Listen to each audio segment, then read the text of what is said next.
সংখ্যাগরিষ্ঠ মুসলমানদের দেশে হিন্দু বলেন, বৌদ্ধ বলেন, খ্রিস্টান বলেন, অন্যান্য যত ধর্মাবলী আছে তারা তাদের মতো করে তাদের সবকিছু পালন করবে। নিরাপত্তা দেওয়ার, দেখভাল করবার দায়িত্ব সংখ্যাগরিষ্ঠ মুসলমান। অতএব আমাদের দেশে প্রচলিত আইন আছে, কেউ আইন হাতে তুলে নেবেন না। আমি সকলের দৃষ্টি আকর্ষণ করছি, কেউ আইন হাতে তুলে নেবেন না। এবং সংখ্যালঘু যারা আমাদের এই দেশে আছে, সংখ্যাগরিষ্ঠ মুসলমানের দেশে কোনোভাবে তারা যেন কষ্ট না পায়। তাদের দেখভাল করবার, তাদের সবকিছু নিরাপত্তা দেওয়ার দায়িত্ব সংখ্যাগরিষ্ঠ মুসলমানদের। কাদের? আমাদের হাত দিয়ে, আমাদের জবানে, আমাদের দ্বারা কোনো বিধর্মীরা কোনোভাবে যেন কষ্ট না পায়। আমরা কি আমাদের জীবনে এটা কালকে থেকে নিতে পারি না? কোন সংখ্যালঘুদের উপরে আমরা কোনোভাবে টর্চার করব না। আমরা সবাই তাদেরকে ভাই হিসাবে দেখব, তারা তাদের মতো করে জীবন যাপন করবে। ইসলাম তাদেরকে সে অধিকার দিয়েছে। তারা তাদের ধর্মীয় যত উৎসব আছে পালন করবে, তাদের যত কিছু আছে তারা তাদের মতো করে করবে। বাধা দেবার ইখতিয়ার আপনাকে আমাকে ইসলাম দেয়। আল্লাহ তাআলা বলছেন, লা ইকরাহা ফিদ-দীন, তোমরা দিন নিয়ে বাড়াবাড়ি করো না। যার যার ধর্ম সে কি করবে বলেন? আপনারা দেখেছেন সরকার পতনের পর থেকেই এক শ্রেণীর দুর্বৃত্ত, জানি না তারা কারা, সুযোগে সদ্ব্যবহার করে ব্যক্তি বিশেষে এবং তার বাড়ি প্রতিষ্ঠান বিভিন্নভাবে ভাঙচুর করছে। সর্বশেষে আমরা দেখতে পাচ্ছি আগুন দিয়ে পুড়িয়ে পর্যন্ত দিচ্ছে। তো এই সহিংসতা যেন, এই সংঘর্ষ যেন বন্ধ হয়, এ ব্যাপারে জমায়ে কথা বলার জন্য ইসলাম ফাউন্ডেশন কর্তৃক আমাদের কাছে চিঠি পাঠানো হয়েছে। যারা এই কাজগুলি করছেন এগুলি সবগুলি ইসলাম বিদ্বেষী কাজ। আপনি কাউকে আক্রমণ করবেন, আক্রমণাত্মক কোন কাজ করবেন, এটা ইসলাম পছন্দ করে না, এটা হারাম। ইসলামের শিষ্টাচার, ইসলামের আদব হচ্ছে ক্ষমার নীতি অবলম্বন করা। কি করা? আপনারা সকলে জানেন বিশ্বনবী মুহাম্মদুর রাসূলুল্লাহ সাল্লাল্লাহু আলাইহি সাল্লাম মক্কা বিজয় যখন করে ফিরলেন, নবীজি একটা সাধারণ ঘোষণা করলেন।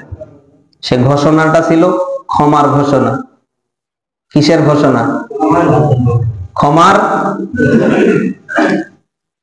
তো আজ যারা নানা ধরনের সহিংসতা, সংঘর্ষে আজ যারা সুযোগে সদ্ব্যবহার করছেন, আমি তাদের দৃষ্টি আকর্ষণ করছি। আল্লাহর রাস্তাগুলি ছেড়ে দেন, বন্ধ করেন। আপনি নিজেকে যদি ইমানদার দাবি করেন, মুমিন দাবি করেন, আপনার প্রথম নাম্বার কাজ হবে আপনার হাত থেকে, আপনার জবান থেকে অপরাপর মুসলমান, অপরাপর মানুষ নিরাপদ থাকবে।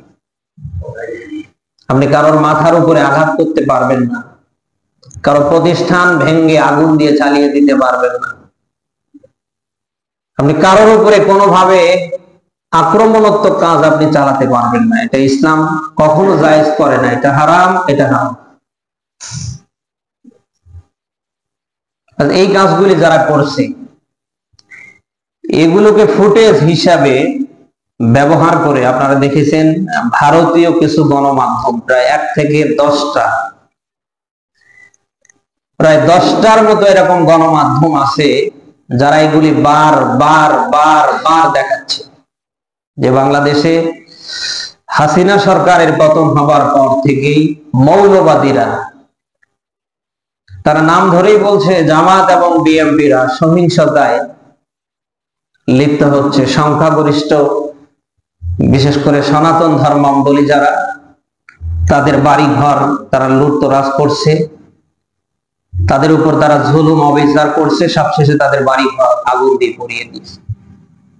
প্রতিনিয়ত কিন্তু তারা দেখাচ্ছে, একটার পর একটা তারা দেখিয়ে যাচ্ছে।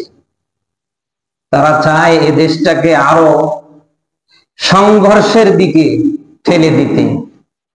তাদের তো ইতিপূর্ব থেকেই টার্গেট ছিল এ দেশটা কিভাবে দখল করে নেওয়া যায়।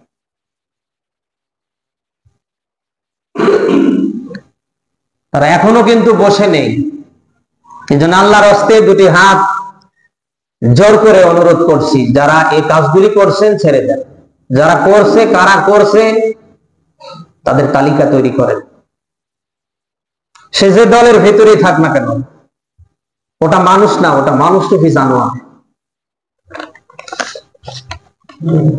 আপনি কিসের বিজয় উল্লাস করেন?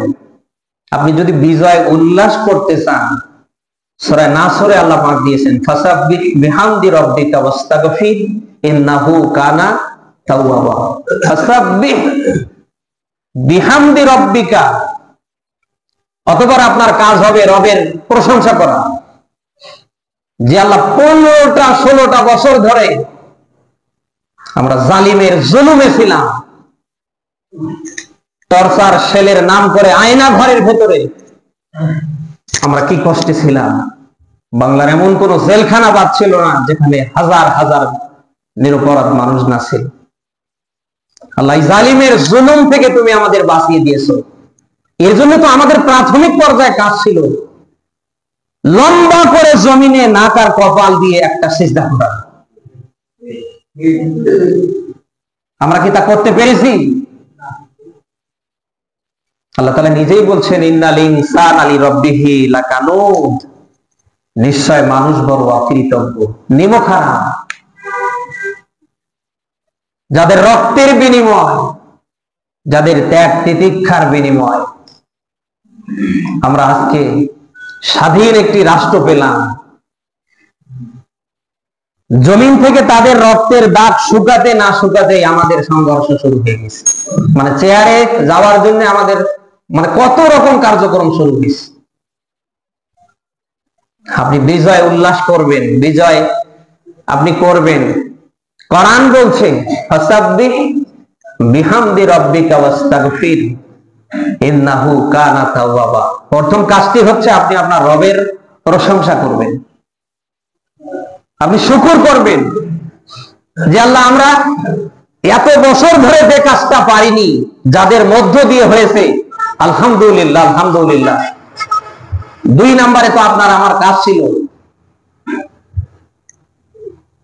ইস্তেগফার করা, বেশি বেশি করে আল্লাহর কাছে ক্ষমা প্রার্থনা করা। পৃথিবীতে আল্লাহ সবচেয়ে ওই ব্যক্তিকে ভালোবাসে যে ব্যক্তি আল্লাহর কাছে ক্ষমা চায়।